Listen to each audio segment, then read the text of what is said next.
Болашақта осы Алаш автономиясы құрылған күннен бастап 17-18-не дейінгі күндер менің ойымша қазақтың Алаш апталығы ма, азаттық апталығы ма деп аталып, бұл күндерді жалпы мектептерде, университеттерде, теледидарда, баспасөзде қазақтың тарихы, тәуелсіз болмысы, азат болмысын талқылауға арнаған дұрыс сияқты. Себебі біз көріп отырмыз, көптеген жағдайда бүгінгі күні, мысалы үшін мейрам деп атасақ та, әсіресе шенеуніктер, ректорлар, мектеп директорлары үшін бұл мейрам емес, бас ауруға айналып кетті. Осы мейрам жақындаған бойдан балаларды ауылға тығу, әке-шешесін шақыртып, қолға алып, көшеге шықпайтын болыңдар, алаңға бармайтын болыңдар, шараларға қатыспайтын болыңдар деп айтып отыр. Осыдан кейін, мысалы, біздің елде қайдағы патриотизм, қайдағы ұлтжандылық, ұлтшылдық деп айтаймыз. Сондықтан мен айтар едім, бұл мысалы үшін болашақта егер шындап келетін болсақ, Қазақстанның шынайы тәуелсіздігі, егер 86-тағы бұлқыныс десек, 90-шы жылы егемендік туралы декларацияға қол қою, ол ең бірінші алғы шарты деуге болады. Қазақтың мемлекеттігін жаңартудың, тәуелсіз болмысқа деген қадам басудың алғы шарты десек, 90-шы жылдың 25 қазан күні, яғни республика күні, мемлекеттік тәуелсіздік күні деп аталып, ал желтоқсан айы енді тағдыр, тарих солай жазған болар. Көбінесе осындай қаралы оқиғалар, оның алдындағы репрессия кезеңіндегі әңгімелер бар, колхоздастыру туралы шешімдер осы желтоқсан айында қабылдаған, үлкен аштыққа апарған. Осының бәрін ескеретін болсақ, желтоқсан айын аза күні, азамат болу, азаттық туралы ойлану, толғану, іздену. Жалпы енді жылдың соңы қай адам үшін де, қоғам үшін де бір осы жылда не бітірдік, не істедік, қалай осы жылымызды қалай атқардық, келесі жылға не істейік деген сияқты әр адамда осылай ойланады ғой.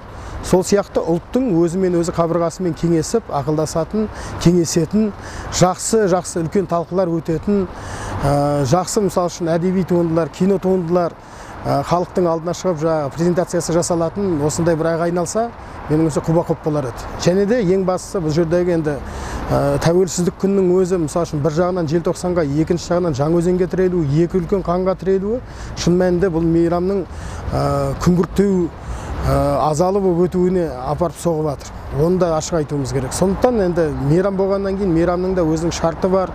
Біздің Қазақстанның жарты аймағы кем дегенде қысы суық болады. Аса суық болады, мысалы, солтүстік аймақтарда, батыс аймақтардың кейбіреуінде. Сондықтан осының бәрін ескере отырып, мысалы үшін мейрамды күндерді сол қазан айында, күн жылыда өткізіп, сол кезде тойлап, әскери парадын жасатып, сөйтіп шын мәнінде кәдімгі мемлекеттің мүмкіндіктерін басқасын паш ететіндей қылып, ал желтоқсан айын кәдімгідей камерный дейді ғой, орыс тілінде, камерный бір өзімен өзі бұлай адам ойланып, толғанып, осы күндері жұрттар мешітке барып, жет-желпегін пісіріп, сондай бір үлкен бір дәстүрге айналдырсақ, және оны ақпараттық тұрғыдан мықты қолдай білсек, менің ойымша қазақтың тәуелсіздігі де басқасы да мықты болатыны анық.